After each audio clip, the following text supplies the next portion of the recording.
following is a presentation of the Belly Up Sports Media Network.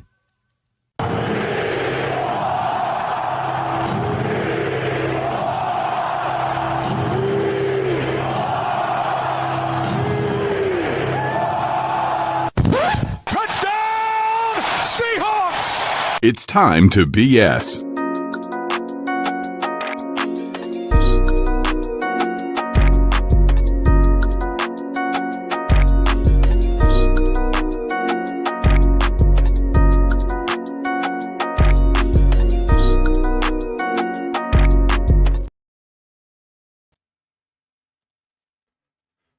Welcome aboard, ladies and gentlemen, to Seahawks Sessions, Episode 2, part of Time to BS with Staniel Smooth and the Belly Up Sports and Belly Up Media Networks. Don't drop that again, please. That's a battery for my phone.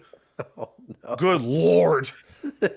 Oh, let's not do that, please. I'm coming to you from the beaches of lovely Long Island, New York. I am Staniel Smooth, and I have a monster because I got my ass kicked in the gym. And I am tired. Yeah, man, you must be bushed.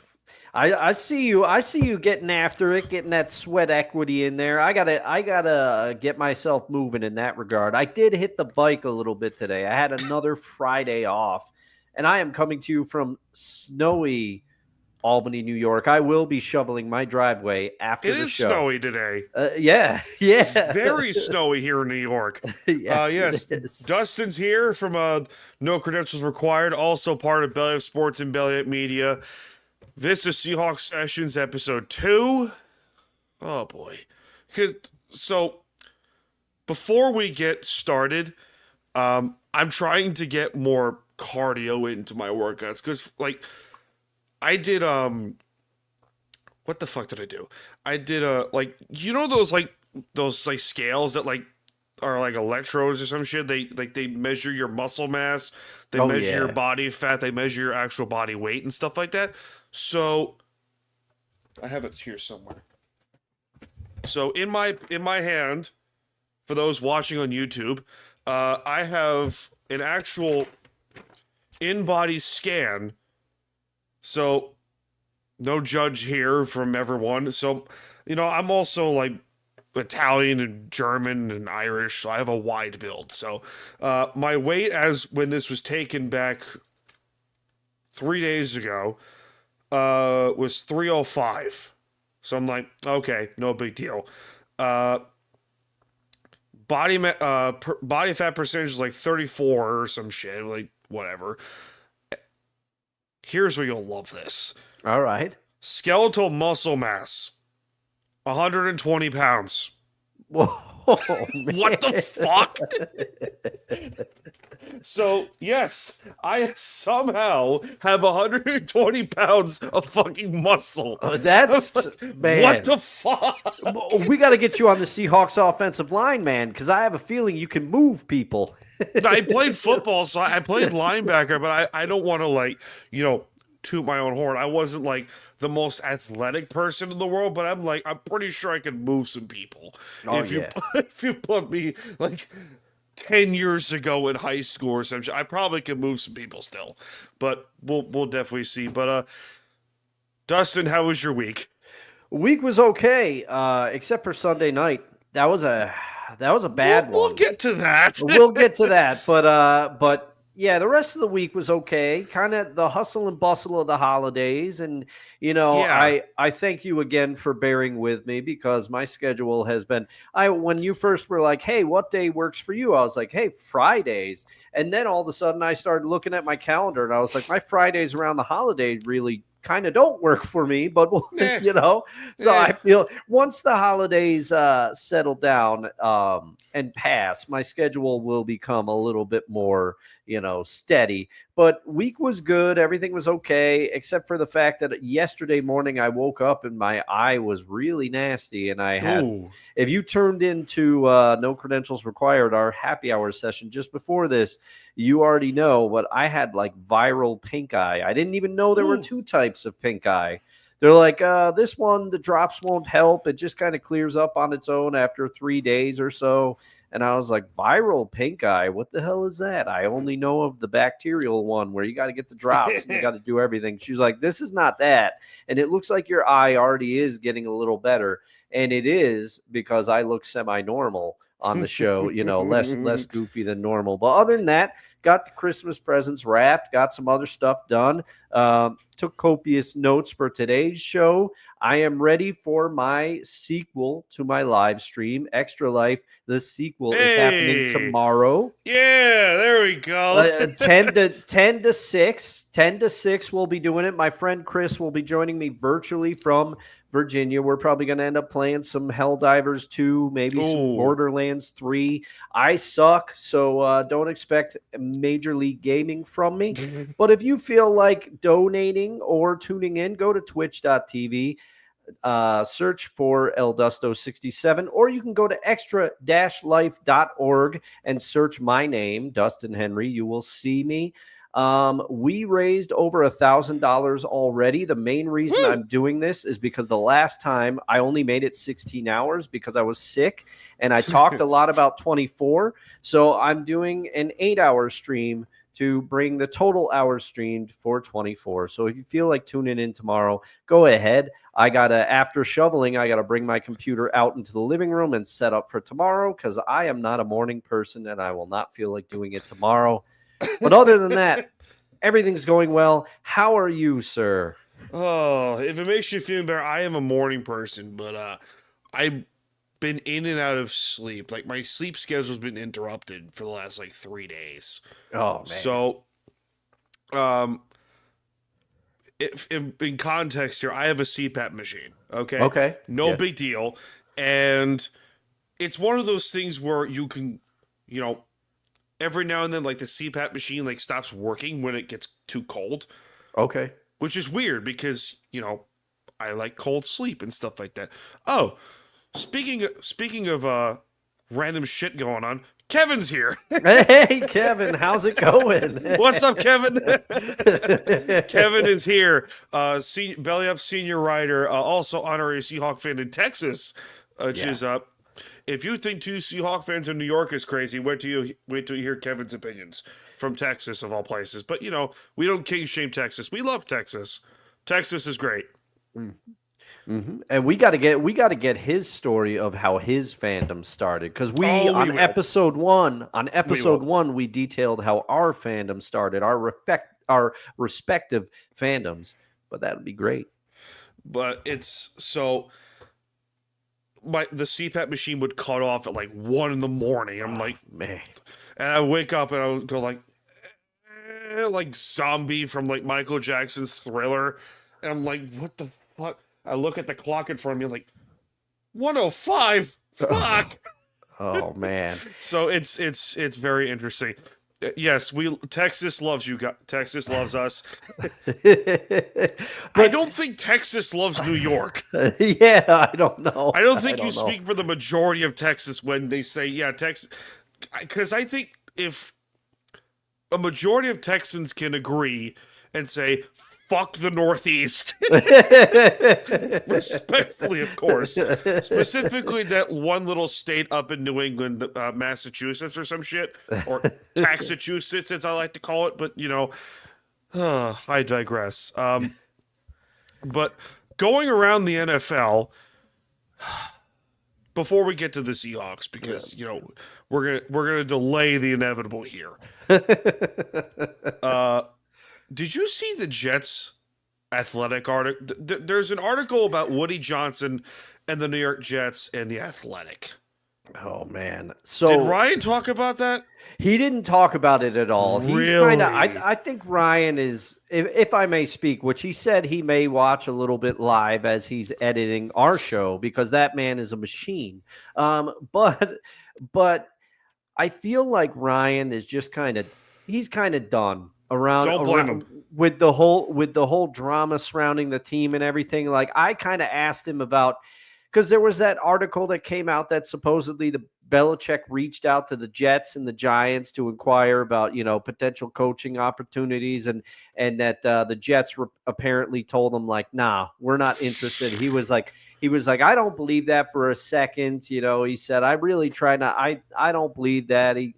And so I think Ryan is just kind of, he wants to focus on the team, and he's kind of done with the drama surrounding it. But that, I did not read the article, but some of the stuff that has come out, that apparently Woody Johnson and his family would go around the locker room and berate players after losses. And you can't do that. No. Like, that's Dolan levels of bad. Yeah, that's really bad. You invoke the name of Dolan, James Dolan, old Jimmy Dolan. Has anybody seen his band, by the way? James Dolan in the Straight Shot. But why does James Dolan look like the owner of like a Queen's Deli?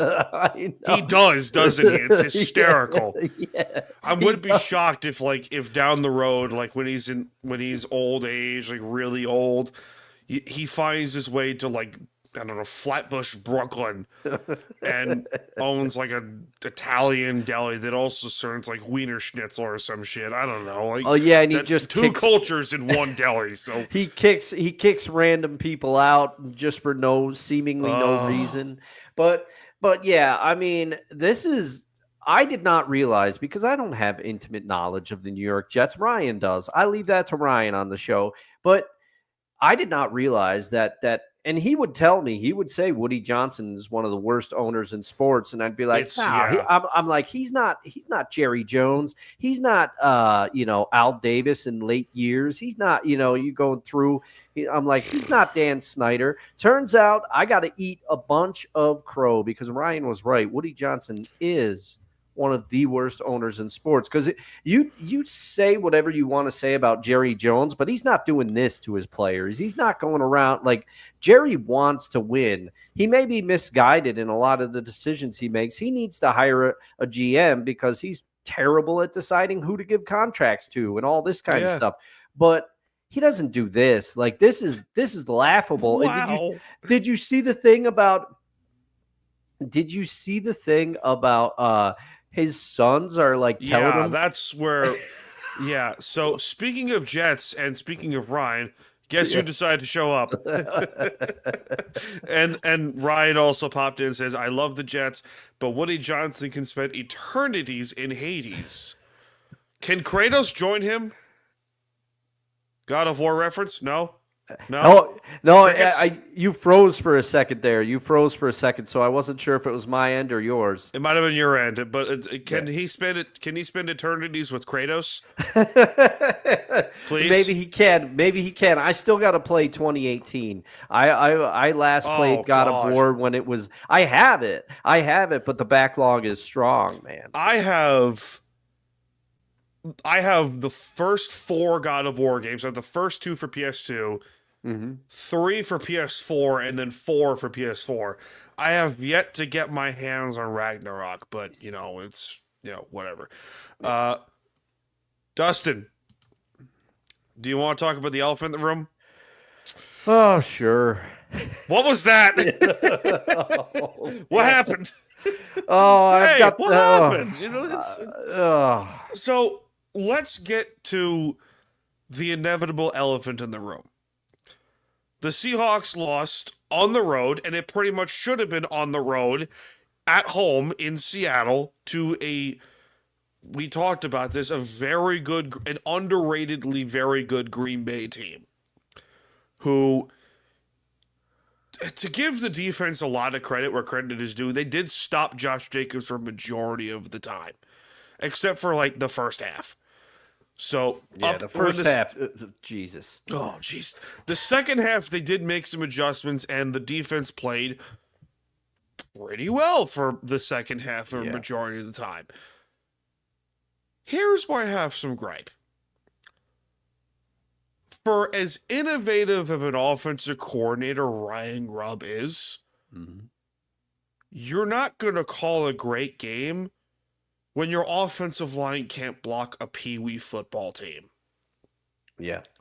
So, as much as, the next question is like, the obvious of who do you blame? I think you and I can both agree with this discussion here.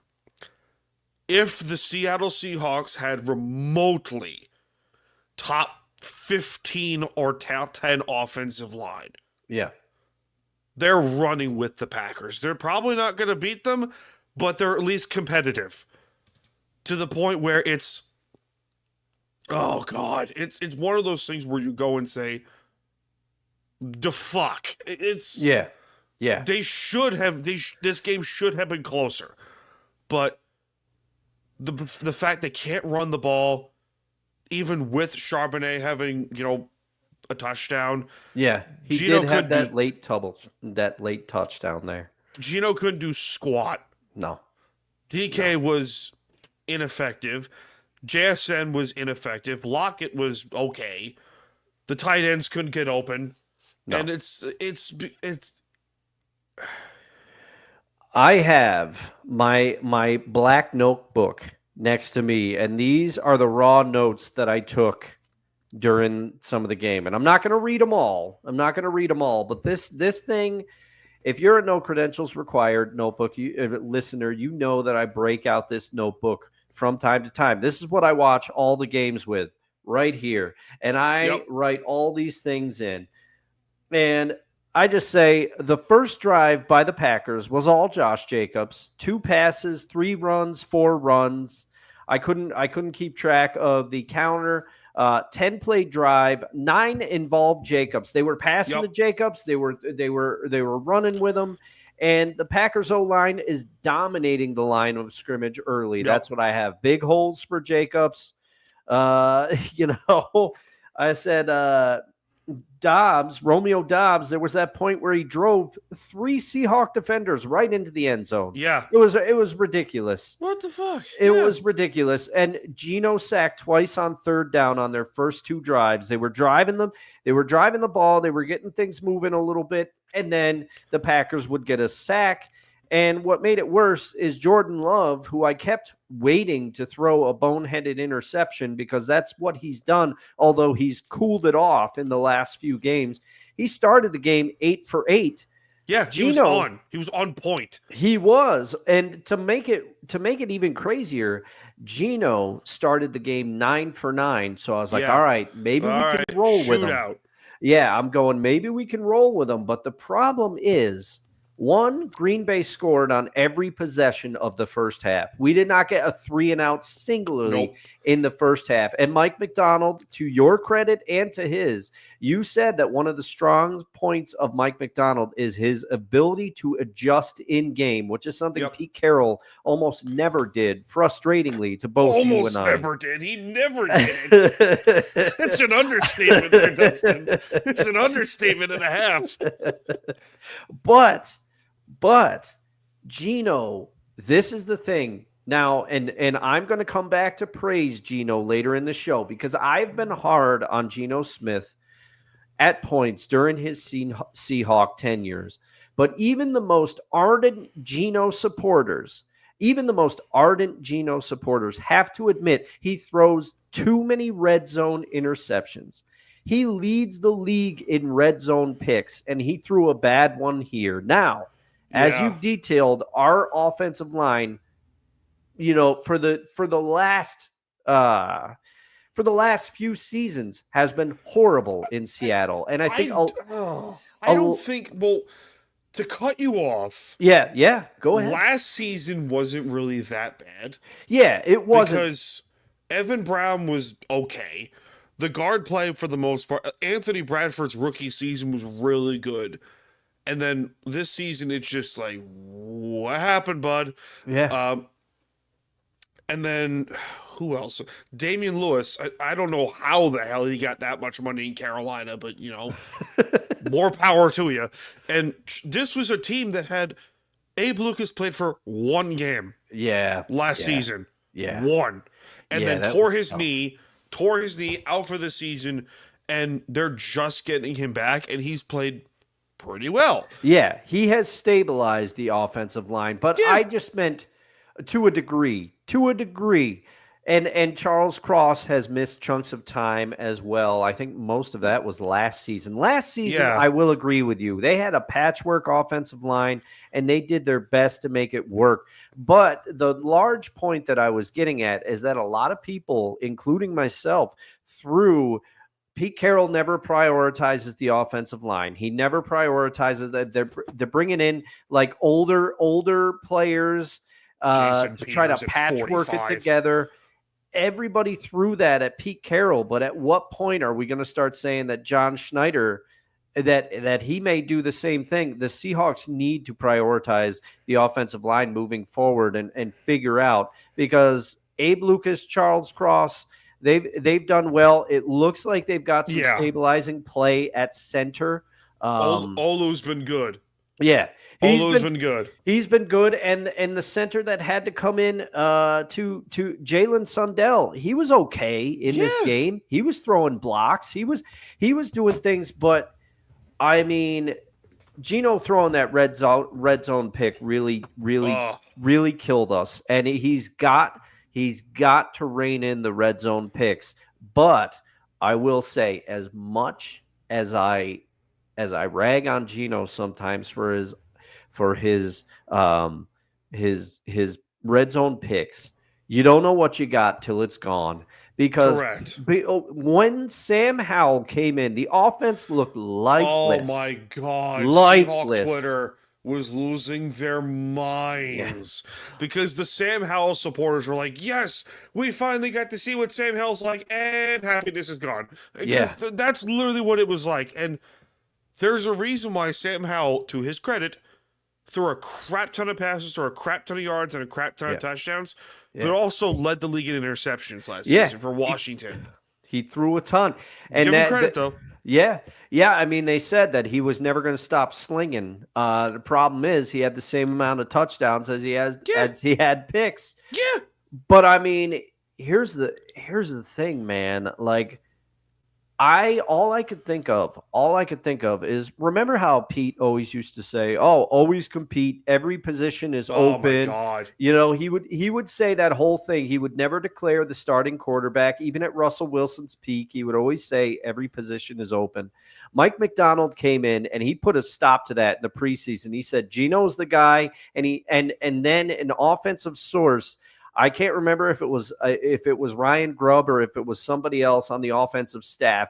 A source came out and said the gap between Geno and Sam Howell with running the offense is quote unquote significant. And all I could remember is that quote from the preseason, because you saw it come to life here with Sam Howell. Maybe he develops into something in the future. He's still young. I like the fact that we traded for him and we have a young backup and we can see what he can do. But I mean, man, it was bad. I was dejected. I mean, you and I were texting back and forth in the game a little bit. I was just dejected, and I hated the team seeing the team play like this on a national stage, even though the defense did play much better in the second half. I have Seahawks finally get a 3-and-out in the third quarter. They have been able to move the ball some, and then Sam Howell comes in. And the good news is Geno Smith and Kenneth Walker are good to go for in Minnesota. So that's good news. That's good news, ladies and gentlemen. That is good news. There's a good majority of Seahawk Twitter who has preached, and I'll even throw some Seahawk radio hosts in there up in the Northwest. Mike Salk over at the Brock and Salk show. Some people will probably know where I'm going with this. Mm-hmm. Do you defending a potential, in quotes, ladies and gentlemen, you can see me on camera, quotes, DK Metcalf trade?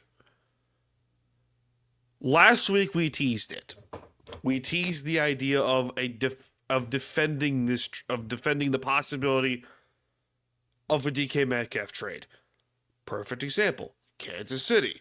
Yeah. Kansas City decided, hey, we're going to trade our all-pro speed demon and Tyreek Hill for a boatload of draft capital to the Dolphins. The Dolphins did it. They paid him. Kansas City proceeds to go win back-to-back Super Bowls. Yeah. Okay? We know the old expression, running backs grow on tree, running back by committee. Mm-hmm. You're starting to see in the league today, particularly like teams with Green Bay, Kansas City, you're seeing Buffalo, Josh Allen's going to win the MVP in all likelihood. DK is going to cost the Seahawks, I want to say 4 years, $112 million, which is like $28 million a year. Okay. Mm-hmm. That's where his market is, because let's be honest here, he doesn't get a lot of catches. He doesn't get a lot of receiving yards. Touchdowns, definitely not. This is a run-first offense. Okay. And Tyler Lockett's probably going to retire after this season. Yeah. Maybe, probably, maybe. He's going to be a dad. Good for him. Good for him. We love these things. Congratulations, T-Lock. But I before I go off on a tangent, where do you side on this whole thing? Because the market for wide receivers today, especially, is kind of saturated. Yeah. But you go, because I don't want to take up your time. No, it's fine. It's fine. I'll listen to you talk Seahawks all day. It's why we're here. But I don't know. I'm of two minds on this thing, because DK, you can't deny DK is a talent. Yep. Have I been frustrated with him at times, because he plays with a fiery passion, but sometimes he takes unnecessary penalties. And there's been times where elite corners have been able to shut him down to some degree, but he is still someone who can take the top off of a defense, give them another option, and he might be better served in a more pass-happy offense, because as you detailed, despite the fact that Ryan Grubb is trying to bring new levels to the offense, this is an offense that still, they want to run the ball. They want to run the ball first, even though Geno will throw it a lot. He will throw it a lot. The thing is,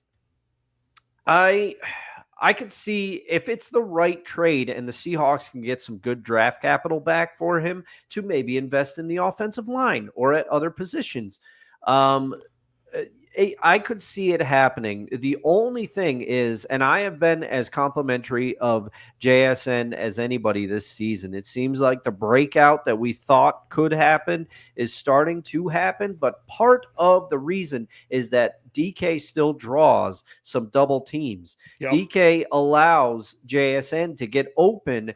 And I would say that if Tyler Lockett was younger, I'd say you definitely make this trade. You make this trade without any question, but we've got to see what the market is for DK. We have to see, because it is the wide receiver market is kind of saturated. There's a lot of people out there. There's people, and then there's surprising moves. People are saying like, oh, the Rams are the front runner for Odell Beckham Jr. And I'm like, really? After what he's done on the Dolphins? Like, you really? I don't know. But if that's the level that people are looking at, maybe we could get quite a haul for DK Metcalf, because this is not to say that I don't think DK is amazing. He is, but he's streaky also. It's so I could see this happening, but I think it would have to be a decent package in order for the Seahawks to do it. You're not going to give him away for a bag of beans and a couple of late round picks, However, I'm going to quiz you with this. Oh, boy. Do you know the last time the Seahawks gave a 5-year contract? Oh, Jesus. Take a wild guess. You'll probably never get it. No, I don't think I'm going to get it, but I want to say something crazy, like they gave one to like Deion Branch or something like that when they made that trade. No, you are in the right market. It was a wide receiver. Or was it TJ Houshmandzadeh? No, it wasn't. Go a little later. Later. Okay, I'm trying to. Was it Lockett himself? No, I'll tell you. Percy Harvin. Oh, geez, Percy Harvin. Percy Oh, my Harvin God. was the last time the Seahawks gave a 5-year contract to anyone. Wow. To anyone. That John surprises Schneider, me. since that deal, has never given a 5-year extension. Doug Baldwin got a 4-year deal. Russell Wilson, in 2 separate occasions, has gotten 4-year contracts. Dwayne Brown and his fossilized ass. I know. Got a 3-year contract extension with the Seahawks. Okay? It just... I don't want to play devil's advocate here, but maybe this is the perfect time you say, okay, he's 27, 28 years old. You might have to pull the trigger and give him a 5-year contract because not only is his value going to, like, you know, in quote-unquote money speaking, go down a little bit because... That's how economics works in this regard, ladies and gentlemen, where AAV, average annual value, don't believe me, look at Rick DiPietro's 13-year contract with the Islanders in 2001. Oh, man, that was crazy. Charles Lang. That was Mike Milbury who gave him that contract. One of the worst GMs in NHL history. Probably the worst, if you want to be brutally honest. But, you know, this is a football show, ladies and gentlemen. We can talk about my Islanders rage on the Three Rails Metro Hockey Podcast. Yes. And you will. And I feel I even said to Ryan before the show or during No I saw that, yeah. Because he plugged it. And I'm like, oh my God. I was like, Staniel and Brian, they have not I said, is that the reason you started the show? Because the Devils, and he said, hey, I served my time with the Devils being Devil's bad. advocate. Yeah. Where is it? Where's the thing? Oh, it does. There it is. There it is. So it's, I don't know. I'm torn on it, but then again, there's a couple of people who are like, oh, maybe you trade both DK Metcalf and Geno Smith, because in the defense of Metcalf, he's not going to cost nearly as much as Geno. Yeah. And Geno's also, what, 35? I'm trying to remember. I think he's 34. I think he's 34. But it's interesting. Yeah, it is, because there would be, if you trade Geno, I mean, for as much as people like to come at Geno, I don't think people realize the degree to which he's resurrected his career. And there would be a team that would sign him. You like it. Where's might not Brian? be. Imagine he goes to the Jets again. Well, yeah, that would be. Ends his career in New York. That'd be funny. Yeah, that would be ridiculous. That would be ridiculous. But you're telling me that like a team like the Raiders wouldn't just surprisingly trade for Geno Smith? You'd be like scratching your head. You know, it's one of those things. Al Davis would have done it. Yes, he would. Al Davis would have done it. He said, "Hey, Geno, I'm on it. 2 first-round picks for Geno Smith. I'm on it." He would have done it. Al Davis would have done it, ladies and gentlemen. He would have said, "Geno's got an arm. He could throw the ball deep." He can trigger. Moon balls. Do you know what I find hysterical? The last 3 like Pro Bowl level starting quarterbacks for the Seahawks, Hasselbeck, Russ, and now Geno, they all could sling it. Yeah. All of them could. Yeah, I mean, hey, a lot of people, I've said it on No Creds, I'm going to say it here. A lot of people say a lot of shit about Russell Wilson, all right? But he still can throw one of the best deep balls in the NFL. And we've seen it this year in Pittsburgh. Now, does George Pickens make him look better sometimes because the guy's an athlete? Yeah, but like Russ Wilson's deep ball, I'll put it up against anybody's. Here's a question for you, and this is a question for the people in the stream. What are the odds we get a Russell Wilson Seahawks reunion? Oh, man. What are the odds? I would love to see that for chaos purposes, and to see the absolute anarchy and tyranny that Seahawk Twitter would go on, because they are horrible. Oh, yeah. Horrible. Yeah, but do you trade DK or Geno, or do you say, hey, let's see if we can make this work for the both of them? Because, again, you brought up Lockett. He might retire. Yeah. Yeah, that's the thing. See, that's the thing that stinks because let's say Lockett retires and you trade DK for a boatload of picks. I mean, I don't know the college game as well as a lot of people on Belly Up do. It's not my forte. But Kevin, where are you? yeah, but who is the wide receiver that you would then go get with the draft picks? Because I don't think the wide receivers on the like Jake Bobo. I don't think Jake Bobo's that number 3. He's a great story, but He's a like big target, but yeah, I agree with you. I mean, who do you go get? You know, I know people were enamored with D. Eskridge for a while. You know, the whole thing like, oh, do not mention that draft pick. I know. Oh my god, I know. I think that was that moment where I knew Pete had a majority of the say. Yeah, in terms of the draft selections, when who was the next player taken? Yeah, after D. Eskridge, Creed Humphrey. Who is he, might I ask? Oh, 2-time All-Pro center with the Kansas City Chiefs. oh my fucking god! See, it's that offensive line thing, but that's if you make exactly. If you make that trade, yeah, I'm willing to say, hey, I'm willing to go. Throw this out there. If you call Chris Ballard of the Indianapolis Colts right now, okay, and you say, hey, we will trade you DK Metcalf for Quentin Nelson straight up, who says no? Okay. Because they're going to need the money to get a left tackle. Yeah. Because I don't know if they have one, but they're going to need the money to re-sign Ryan Kelly. Quentin Nelson is like probably the best guard in football. Like, no questions asked. Specifically, like, age purposes. And the fact that he's solid every stinking year for Indianapolis. And you're telling me you wouldn't give Anthony Richardson a top-tier target opposite of Michael Pittman Jr.? You're telling me you wouldn't do that if you're Chris Ballard? Please. Yeah. And I mean, please. maybe we could take Josh Downs in that deal. You know, maybe get a wide receiver coming back to us, fill the void. Because I think Pierce. Yeah, Alec Pierce. I mean, you want to talk about a deep threat? He'd be one. He can ball. He can move too.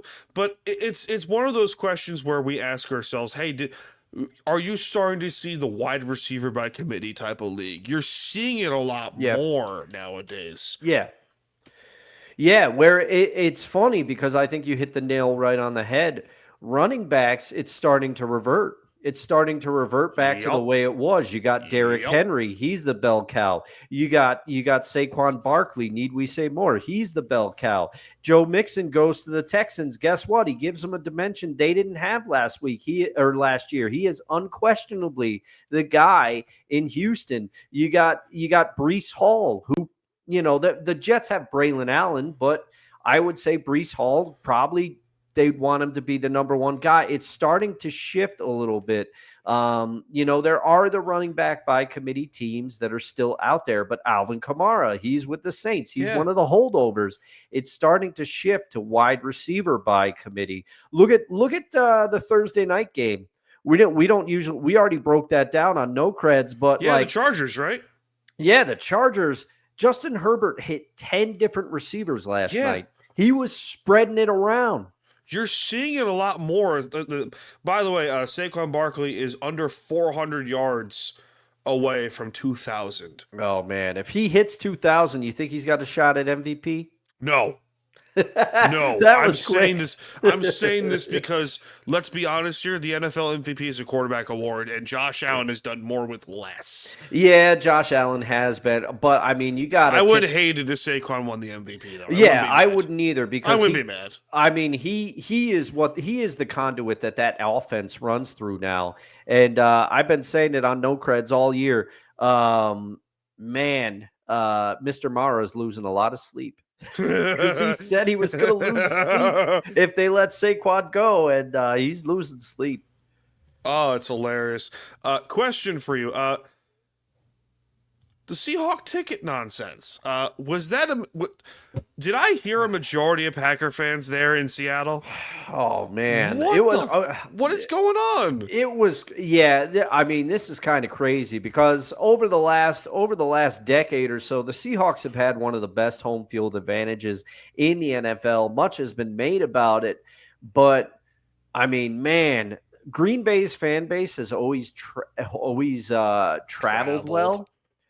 But hearing the Go Pack Go, I could audibly hear it. I was embarrassed. Yeah. I was embarrassed. And I mean, obviously, if anybody wants to try to call out me and you, well, you guys are Seahawks fans, go to the game. Do you know how much it would take for us to do that? It's not cheap. Okay. We gotta fly across the country. We were able to go to Jersey for one game, for God's sakes. Yeah. And to be fair, let's also, in our defense, there is a majority of Seahawk fans that live in New York. Yes.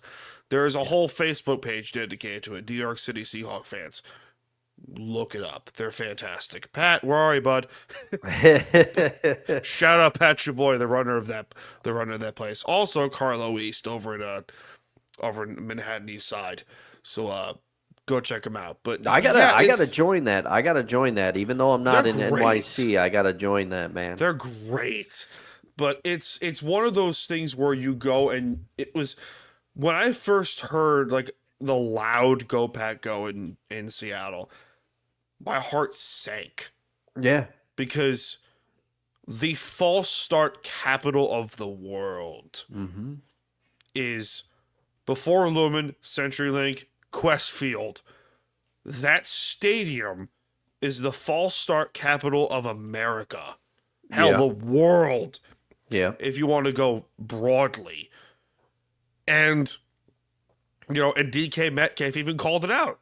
Yeah. He said, hey, I wish our fans would stop selling their tickets.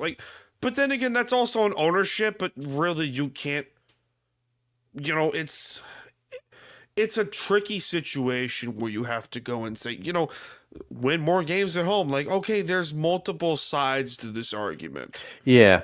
Yeah. But it's one of those where you go and, okay, but I don't know. It's like 2011 all over again to me. Yeah, no, it's tough. It's tough because, as you say, Quest Field, and even before that, Seahawks Stadium for a very short time. It was the fault. Look at the game against the Giants back in the Sean Alexander 2005, right? Yep. That was I forget how many false starts, but it was an obscene number. It was like 20? Yeah, it was something crazy like that. And people used to talk about Arrowhead. Arrowhead, best home field advantage in the NFL. There is no debate, Arrowhead. You tried to take loudest stadium from us. You accused us of piping in noise. There was that whole controversy and whatever.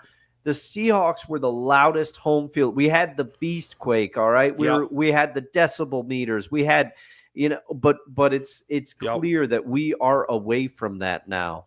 It's a very different atmosphere. And I can even tell it from watching on TV. And this is in no way trying to call out any fans or anything. I mean, like you said, there's two sides to every argument, but it's just jarring to hear Go Pack Go very loudly. Yeah. Up in Lumen Field now. Which back when it was CenturyLink, I was campaigning we should call it the Clink and have a bunch of people dressed like in orange jumpsuits in the expensive seats or silverware. That never happened. Oh, but to be fair, we also did, we as fans did take over MetLife Stadium. So I don't know if I'd go that far. But, I understand, but come on, really? You're telling me you can't fill up a Sunday night game against one of the better teams in the NFC? You're telling me as a fan you can't go into your own building? I understand, inflation and markets and stuff like that. Prices are difficult, and I understand that. Yeah. Because we're both working individuals. We both make a pretty decent living, I'm assuming. But it's one of those things where you go, all right, you can't blame them for selling your tickets, but really, dog? Yeah. You made a commitment. Yeah. Yeah. This is a relationship, dog. You can't cheat out on your relationship. What's wrong with you? But come on. Yeah, it's just tough. It's as someone who hasn't gotten a chance to experience that atmosphere live yet, and that is one of my goals, is to make it out to Seattle, get in the Hawks nest, even though those seats are high up there. I want to see whatever. We got Bill Nye raising the 12th man flag. We always got somebody good raising the 12th man flag, whether it be a former Seahawk great. I understand. I think Lofa Tatupu did it this season, I believe. But man, it just I always have heard about Blue Fridays and all these things that happen in Seattle, and I want to be a part of it. And it's just tough. It's tough to hear that "Go Pack Go" as loud as it was. Ripped your heart out. Yeah. Ripped your heart out, dude. But I don't know. It's just we got some comments here. It's Kevin says, "Don't start heading to the LA direction where there are none of our team's fans that are your own." Yeah. He's not wrong. I mean, he's not wrong. I mean, what was it? Rams fans were the SoFi Stadium when the Rams were playing or some shit were taken up by 49er fans. I don't blame them. I don't blame that idea. So yeah, but it sucks because the Mariners stink, kind of. They're getting the Sonics back down the road in the NBA, and the Kraken. Give Climate Pledge Arena credit. That place is loud. The Kraken play. Yeah, they embrace the Kraken, that's for sure. But I hope you're right about the Sonics. I know they got to retain the logo, got to retain all the colors, they got to retain everything. But man, bring back the Sonics. And I'm a Mavs fan when it comes to basketball, but bring back the Sonics. They got jobbed, man. Oklahoma, and no disrespect to the fans of the Thunder. I got nothing against you, but Clay Bennett is a shyster. Read the emails. I will deliberately leave my fanhood of the Knicks to go to root for the Sonics. I literally will. I'm not kidding. Kevin also chimes in and says, "I've been to a Seahawks game years ago, and I've never seen a better atmosphere." Yeah, because it's like college. Yeah, Denver's up there. Denver would be nice. Yeah. That stadium was loud last night, man. Woo. Oh my God! I remember, what was it? The Ravens and Broncos played in a double overtime game, where the Broncos. That was the best Broncos team I've ever seen, aside from the following season. But I thought if Denver won that game, they were going to the Super Bowl. And the fact Joe Flacco decided to go off on the Broncos in that game and have probably his best game of his entire career against, what was it, the number 2 ranked defense in football, and just yeeted the ball over the place. And Jacoby Jones, 70 yards downfield. Oh my God. Because I was rooting for that. I was rooting for Denver in that game up until the Ravens won and they beat the Patriots the following week. But I remember just dropping to my knees when that catch was made by Jacoby Jones. Rest in peace, by the way, Jacoby Jones. Wow. But we're getting off track here. We have another game coming up this weekend there, Dusto. We do. The 12-2 Vikings, who currently clinched a playoff spot as of this past weekend. Oh, boy. So Viking fans are ready to go. It's in Minnesota. It's in US Bank Stadium. And for some stinking reason, the Seahawks have a really good track record against the Vikings. I don't know how, but whatever. Oh yeah.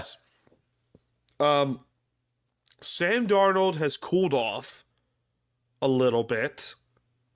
He has. A little bit. And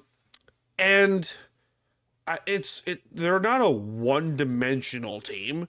No. But it almost feels like it up in Minnesota. Where it's like, hey, if you cover Justin Jefferson it's like, okay, yeah, you have Jordan Addison, and like that's it. Yeah. Hawkinson's still there, but he's still there. Oh yeah, he is. TJ Hawkinson's still there. Yep, he's still there. Yep. TJ He Hawkinson just got healthy. There. The problem is he missed a lot of the season. He just got healthy. Oh, Kevin just pointed out, it says the game is in Seattle. Hold on, is it really? Oh, I don't know. Hold on. I'm going to Google. Kevin, you might be onto something. Hold on. I trust his judgment. Yes.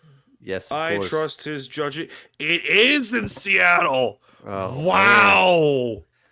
Good job, Kevin. You know what you get? Hold on. Where is that sound? Where is it? I gotta find it. Where is it? Woo! Yeah, baby! That's what I've been waiting for. That's what it's all about. Woo! Kevin, you got that sound. Good job, man. I was not expecting that. I was not expecting that. Let's see what else I got here. Hold on. Let me see what else I got here in the Department of Nonsense. Oh God, this might get me in trouble, but worth it. Uh-oh, retard alert. Oh man. Worth it. Dave Chappelle. Oh, that's a good. That's you always bring that one out. Or here's another idea that's going to be very controversial. You could shut the fuck up. I mean, I'm not wrong. I mean, it's just. And then I play this sound for my co-host Jack over at Time to BS whenever he just goes off on the Rams. I love that sound. And then later in the episode, Marge is like, Homer, your friends all seem very nice, but they're very clearly nerds. Man, season 5. That one, the Homer goes to college. That one's a great one. Oh, it's fantastic. Jeez. But Kevin saying occasionally I do know what I'm talking about. You do more often than not, sir. Yeah. Always enjoy having you around and watching, and also when you're a guest on the show. Love that. But I am a little worried about this Vikings team because they're good. You can't say they're not good. We keep waiting for Sam Darnold to turn into a pumpkin, and maybe he's turned into a pumpkin-shaped object, but he hasn't fully done it yet. He's still Kevin O'Connell deserves all the credit in the world for reshaping quarterbacks up there. He's done it. He's done it now with multiple people. I think it's half the reason Daniel Jones went there, because he was like, hey, maybe he can rebuild me and then I can sign with somebody else during the offseason. But this Vikings team, it is Justin Jefferson. If you shut him down, then you've got to deal with Jordan Addison. It's kind of a DK/JSN situation in Seattle. It mirrors it a little bit. But Aaron Jones, I think people sleep on Aaron Jones a little bit. He got kind of disrespected in Green Bay. I mean, Green Bay made the right move, bringing Josh Jacobs in. But Aaron Jones still has gas in the tank, and that's what I'm worried about. If they hopefully, because the Seahawks could not stop Josh Jacobs. We saw what happened, and hopefully they can stop Aaron Jones. They'll have a little bit of an easier time. But TJ Hawkinson, now that he's back and he's healthy, I mean, this Vikings offense, but I'm more worried about, as I just said it, and I get it, I'm a worrywart. My mom used to call me a worrywart. She used to tell me, stop ruminating. I've told the story about how I was nervous when the Seahawks were in the Super Bowl, especially against Denver. I woke up and I felt like I was taking a test later in the day. I was not a good test taker. And she calmed me down. She said, my mom didn't know anything about football, but she said, I saw a press conference and Peyton Manning looked nervous to me. She said, he looks nervous, and I think the Seahawks are going to win. I said, thanks, Mom. And Mom, you were right. Big shout out to you. You were always right a lot of times. I miss you every day. But I am nervous about what Brian Flores will scheme up, because the Vikings defense has regressed a little bit, but it's still a pretty good unit under Brian Flores. And Gino leads the league in red zone picks. And I'm just a little worried about that. That's what's got me worried. The Vikings, I think we have a better chance against the Vikings than we did against the Packers. I think the Packers have a little bit more talent on all sides of the ball. No disrespect to Justin Jefferson, but this game, the Seahawks need this one, and I'm nervous about it. I'm nervous about it. I don't know how you feel about it. The Vikings' last 5 games are as followed. Tennessee, they beat the Titans in Tennessee 23-13. Sam Darnold, by the way, against Tennessee, 246 yards, 2 touchdowns, 107 passer rating. At Chicago, 30-27 in overtime. Sam Darnold, 330 yards, 2 touchdowns, 116 passer rating. His passer rating has been good this season. Yeah. For the Vikings. Home against the Cardinals, 23-22 over Arizona. 235, 2 touchdowns, 111 passer rating. Atlanta at home, well then against the Falcons, so whatever. And they're a mess. Michael Penix, good job, by the way, Husky legend over in getting his first start in the NFL this week. Remember when people thought the Seahawks were going to draft Penix, or they were hoping that they were going to draft Penix? I did too, but you know, whatever. 347, 5 touchdowns, perfect passer rating of 157.9. Again, it's the Falcons, but whatever. And then second game at home against the Bears, 30-12, 231, 1 touchdown, 1 pick, 74% passer rating. So his stats have gone up and down seesaw for the last 5 games. But the Bears, that game itself was a mess. Yeah. But if you get pressure on Sam, shout out to Adam Gase, he might see ghosts. Maybe. Probably. But it's one of those things where of course, Kevin in fantasy has Aaron Jones, and I hope he does well, and the Seahawks still win this game. You know what? Fine. I do too, Kevin, but I have a first-round bye, so I don't need Aaron Jones to go off in this one. He also has Michael Penix in fantasy. Check out my article. We will. We will don't one of these start. days. Don't start. I don't think anybody has the balls to start Penix. And yeah, I did Kevin go in on that jokes. Give him credit where credit is due. Kevin clearly does have balls in this case.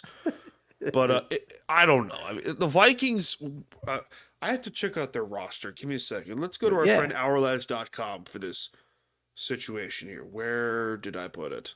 I should come up with some music. I should play it. I play a little guitar. I can do some things. I should come up with like some intermission music, a la I'll figure this out.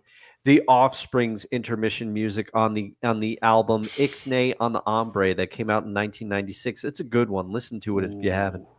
The Vikings, by the way, from defensive line up, Jonathan Bullard, Harrison Phillips, Jared Tillery, Jonathan Grenard, Blake Cashman, Comagur J. Hill, Andrew Van Ginkel, that's front 7, Byron Murphy Jr., not to be confused with our Byron Murphy. Yeah.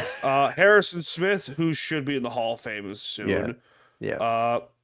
Cameron Bynum, Stephon Gilmore. By the way, did you know Stephon Gilmore won Defensive Player of the Year with the Patriots?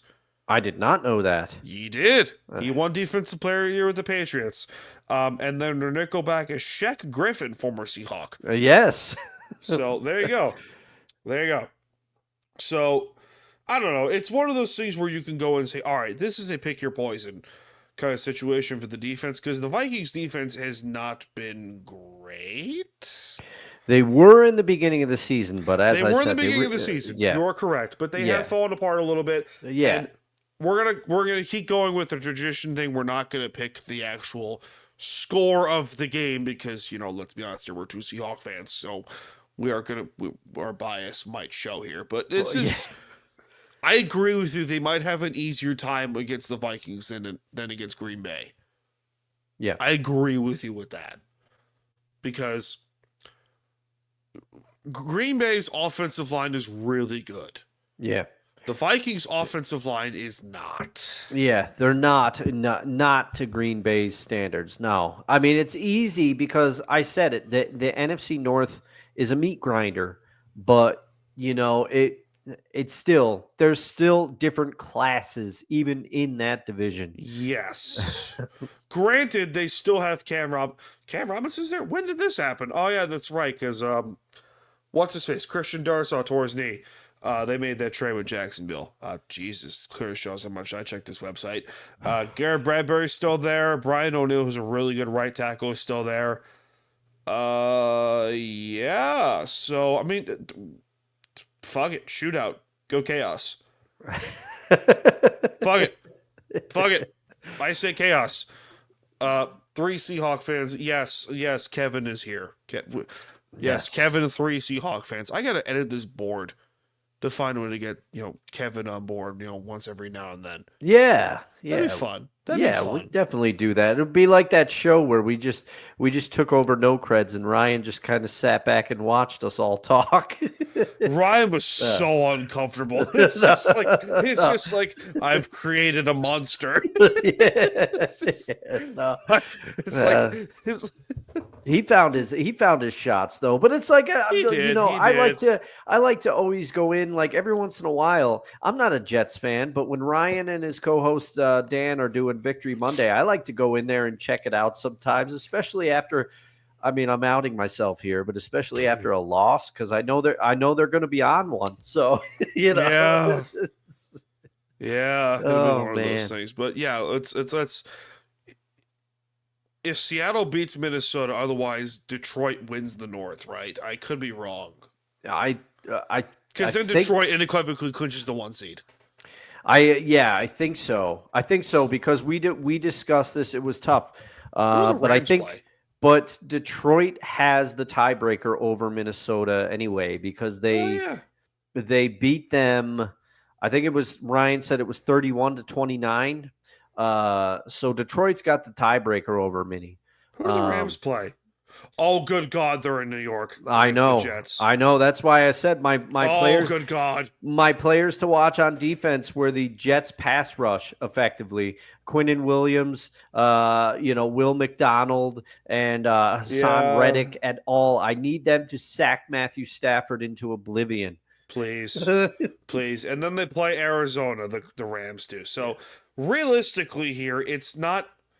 Again, we don't want to get our hopes up, and because we did this last week, and look how that turned out. But whatever, chaos shall reign supreme, I guess. But it's and then the Seahawks are in Chicago Thursday night after Christmas. Yeah. I'm gonna be that psycho and watch that game. Emma. I'm gonna watch that game. I'll watch that game because you know what? They always play the Bears really weird. Yeah, it's weird. Before we close up shop, we actually have a couple topics, and we got more. Ryan's Jets need to step up for at least one game. It's weird because for some weird reason, the Jets have played the Rams really well over the last 10 years. Mm-hmm. Weird. I hope they continue to do it. Weird. It's one of those things where you go, that shouldn't happen, but you know what? It does. Dustin, how's the pizza up there? Nice swerve we got there, right? Yeah. I don't know. That's a good one. So the pizza up there, the pizza up here in the capital region, I like it. Is it as good as downstate? I have not had Long Island pizza. I haven't been out there enough. But I've had NYC pizza, and I will say it's better. It's better than the Capital Region pizza here, obviously. But the Capital Region pizza, there's no slouch. But like anything, there's great pizza here, and then there's some not so great pizza here. But pizza to me is incredibly subjective. But one of my favorite places around here is Romo's. In Glenmont, they got, they're building a second location. I forget where it is, but Romo's one of the best pies I've had around here. And they do Chicago deep dish too, ironically enough, and they do it well, in my opinion. My favorite pizza joint here is La Familia. It's right near my house, but their wings are terrible, though. I will say their wings are terrible, but the pizza's good. And we got some pizza. Like, you can get good pizza here. Truly that's believe the thing. That's the underrated part about New York is that you can get literally pizza everywhere. Yeah. It's not just Domino's or Papa John's or some shit. Like, I have a Domino's like down the street from my apartment, but at the same point, it's like whatever. Like, and Domino's has its spot, sometimes. If I want to get like 2 a.m. pizza, I can do that. But That's the thing. Like, or it's, I don't know. We have really good pizza joints here on Long Island that, some people might argue and say Long Island is shit pizza compared to Connecticut. I haven't had the New Haven style pizza. That's one of the things. Ryan and I want to go on a food trip. We should plan a meetup in Connecticut, and we can try this New Haven pizza because I've never had it. So there are 2 joints in Connecticut that I know of. So there's a movie based off of it. Yeah, Mystic Pizza, right? Yes, it is. So Mystic, Connecticut is one of them. Mystic is actually a really good food joint. If you're interested in like really good seafood and stuff like that, like April to October, I want to say like April to like May, and then September till October is like the best time to go up to Mystic.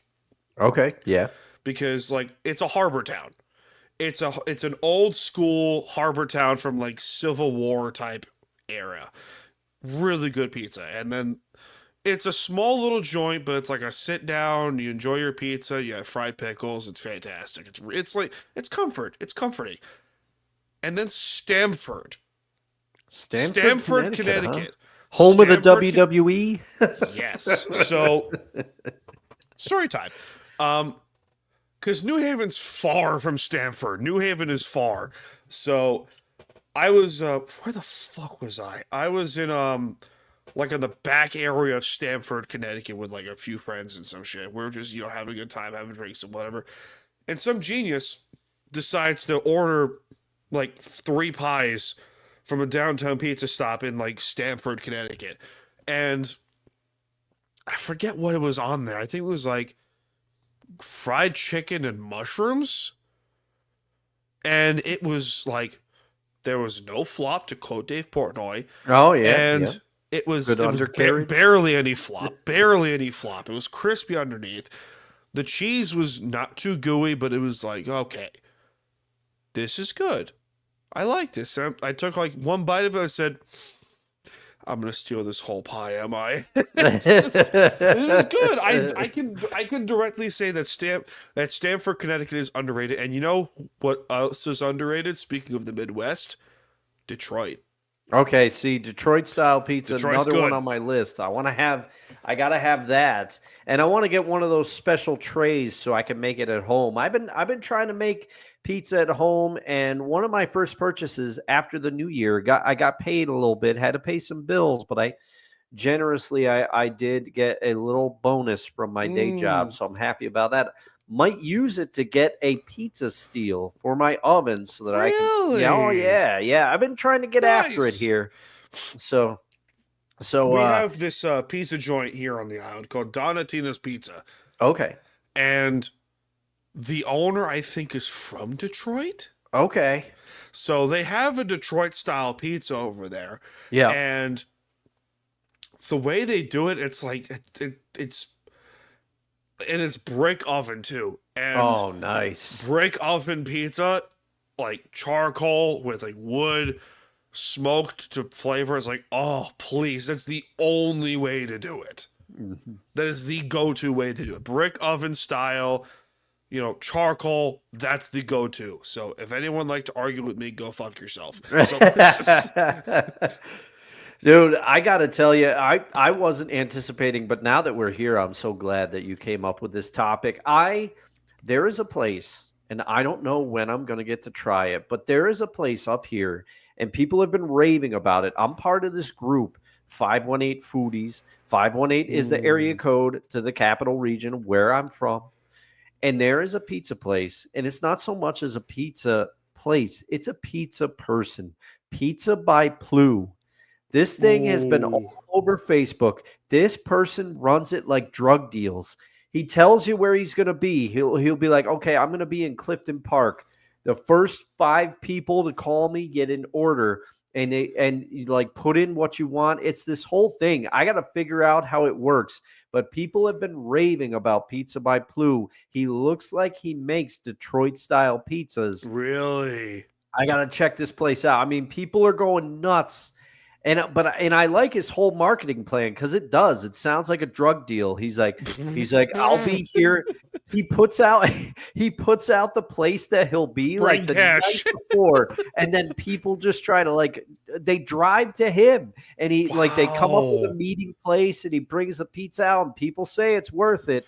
So I gotta try this. Oh my God. I gotta ask Ryan if he's heard about that. I gotta ask him if he's heard about Pizza by Plu. There's where is it? It's like in Queens, I think it is. No, so anyone who listens to this show and understand is from the 5 boroughs of New York City. Yeah, Rose's Pizza at Penn Station. Oh, at Penn Station. Penn Station's a cesspool, though. No, hear me out. All right. So Penn Station, there is this little pizza shop in Penn Station in New York City called Rose's Pizza. It's been there for decades. And it shut down during COVID, and then it was reopened again after everything went away. Mm-hmm. And there was a party in Penn Station. I'm not kidding when I tell you. When I joke around, because I work with a bunch of guys here from Queens and stuff like that, and and we joke around and say, "Do you guys want to go to Penn Station for Rose's Pizza?" And you want to go all the way to Penn Station for Rose's Pizza? I said, "Yes." I'm all right. So it's just Kevin says we have to get together and have a pizza party. Yeah. Does Texas make good pizza? I'm curious about this. Yeah, well, I'd love to get Kevin's opinion on this, because I have a theory, and I wonder that if you would co-sign to this theory, and I will tell you what it is. Because my friend Chris, he used to live in New York. He moved to Virginia a couple years ago, and now we primarily keep our friendship alive through gaming. Again, he will be joining me for my Extra Life the Sequel stream tomorrow. I told him, because when I was in Outer Banks, I have a group of friends. Ryan is among them. It's how we met. It's really how Ryan and I met and our friendship formed. We vacation in the Outer Banks every couple of years.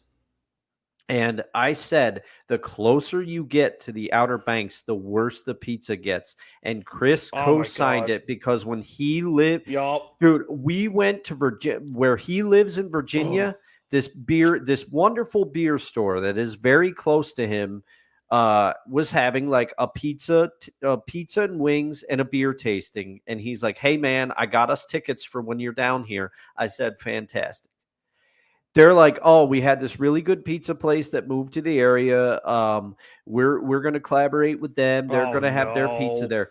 This pizza tasted like a cracker crust. No. When I tell you, it tasted like a bowl crust. I'm like, what the hell is this? And ever since then, combined with my experience in the Outer Banks, the closer you get to North Carolina, the worse the pizza gets. So I'm wondering if that translates. Kevin, as a Texan, how's your pizza? Oh geez, that's a good question. I have a good idea. Texas barbecue pizza. Oh man, did someone come up with that yet? I don't know, but we should do it. Co-sign it. I win. Trademark. I win. I win. I'm curious, Kevin. What are your thoughts, dude? Seriously, get your ass in the chat. Does it exist? Texas barbecue pizza, smoked brisket on top of pizza. That'd be a fantastic idea. Yeah, I love smoked brisket, man. God. And Texas barbecue, that's one of the reasons I want to get there. I want to get KC barbecue. I want to get Texas barbecue. I've had Carolina barbecue. I've had the places up here that try to make it, but it's not, it's not the real deal. Marco's Pizza in Texas is awesome, says Kevin. Okay. All right. I'll take your word for it. I will take your word for it. I can agree with you on that. New Jersey's pretty good. Yeah, I have Jersey has good pizza. Yeah, one of my best friends, his wife grew up in Jersey, and she says it all the time. She's like, the pizza is better in Jersey, and she tells me, she's like, the pizza's pizza's better than the pizza here because she moved to the capital region. My friend, she moved here for him, and with him, I should say. And it's where he and I grew up, obviously. And I have no doubt that the pizza in Jersey is better than here. But I do have to ask you. So I've listened to a podcast by a person that grew up in Long Island that isn't in Long Island anymore, but grew up there. And they used to talk about ragtime pizza. They said that they enjoyed ragtime pizza on Long Island. I think the person retired a couple of years ago, but ragtime. Have you ever had ragtime pizza? Ragtime pizza. Give me a second. I gotta find out where this is. And the thing is, I know Long Island is bigger than I realize. Like, I don't know how close. Ragtime Pizza is in Brookhaven, New York, which is, yep. Like not that far from me. It's permanently closed though. Yeah. I think the guy retired. So he retired. I haven't had it yet, but Long Island's weird when it comes to pizza because I've had, Greenport, Long Island, which is, on the east and like on the northeast part of Long Island, and I've had pizza from there. It's not bad. Montauk pizza sucks. Oh my god. Kevin, I agree with this. Barbecue and pizza have to be separate. I agree with you. That's like too much. You turned right around on your idea now. I kind of agree with you on that. If it's separate, like I get it, but if it's like, because there's barbecued chicken bacon ranch pizza that's like here in Long Island, so it's chicken bacon ranch. I'll chicken bacon ranch is good, but it's like barbecued flavored though. It's barbecue chicken, so that's good. But we have this Montauk, Long Island is like the very east end of the island, and it's called the end, as like literally it is the end. You can literally see the Atlantic Ocean over there. You're on the Atlantic, and you like every now and then the seal migration comes over there, so you get to see like pods of seals that just chill there on the rocks in Montauk. And I will give credit where credit is due. The seafood's fantastic in Montauk. Everything else stinks when it comes to food. Oh my god, it was bad. It was like me and my ex. At the time, we were going to Montauk for some fucking reason. And then we were hungry, and then we just got like pizza or some shit. And then the pizza was in the oven what felt like 20 minutes, and it was iced fucking cold. Oh, Jesus. Oh. How do you do that? I was so mad. The pizza was cheap. It was like $3 a slice or whatever the fuck, but it was more disappointing of the fact that like this is Long Island, dude. Yeah. Like I get it, but come on. There's Nassau County, Long Island, and is like the further west you go, the closer you get to the city. It's weird, the better the pizza. Don't know what it is. Maybe it's the people there. Maybe it's the more arrogant the people of Long Island are, the better the pizza. I don't get it, but it's like, oh god. No, it is because I will freely. I'm not wrong. No, you're not. You're not wrong because like, as a there's New York Brooklyn pizza and then there's New York pizza because like. Pizza in the city, pizza down. I would wager that the pizza down where in Long Island is better probably than most places in the capital region. We're not known for our pizza. We got some spots. And like I said, I want to try Pizza by Plu. This guy sets it up like a drug deal. It's awesome. But New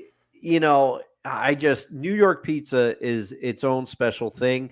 It's eclipsed like Italian style pizza or Neapolitan, whatever you want to call it. Like New York style pizza is what people think of now when they think of pizza outside of Chicago. Cause I mean, they're loyal to their deep dish, and Detroit has, but Detroit, I really want to try it, man. I got to do like try that. Yeah. We got to do like a belly up pizza trip. It's like me, you, Ryan, Kevin, we'll get together Mike. like someplace in the middle of the country and just eat a bunch of pizza. I don't know. Go to a Lions game in Detroit. Yeah. I would not be mad if we went to like I don't know, Little Caesars Arena. By the way, Little Caesars pizza is disgusting. Oh my God. Oh man, when I was a kid though, I loved it. When I was a kid, you get the $5 hot and ready, you'd be going. Chuck E. Cheese's pizza is better than that. Yeah. I'm not kidding. I'm not kidding. Charles Entertainment Cheese. Jesus. Yeah, let's make. Yeah, we got to make it happen, Kevin. One of these days. Good Lord. Yeah, we got to do something, flights and all this stuff, and figure out a place. But yeah, it'd be fun, man. It'd be fun. Jesus, we proceed to get hammered and order like 4 pies in Detroit. It's not a bad idea, actually. We got to get out here, ladies and gentlemen. It's getting late for us in the Department of Nonsense. So with that being said, Dustin, where can they find you, dude? You can find me on Instagram and on Twitter. I almost slipped there. On Instagram and Twitter at ldusto67. And you can find me at least sometimes on twitch.tv at ldusto67. And you can also find me as the co-host of No Credentials Required every Tuesday and Saturday morning. Tuesdays at 7:05, Saturday mornings, most mornings at 10 a.m. Eastern Time. And I think that's about it. Subscribe to their podcast. Jesus, it's in the description. God. And where can they find you, sir? Oh, at Staniel Smooth and at Time to BS Podcast on Twitter and Instagram and Threads for some reason, because that still exists, but whatever. I'm coming to you Dustin's coming to you from the capital region of Albany, New York. I'm coming to you from the beaches of lovely Long Island, New York.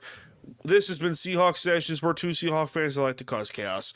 And we'll see you in this life and most certainly the next one. Cheers, guys. I got to go shovel, everybody. Good night. Jesus.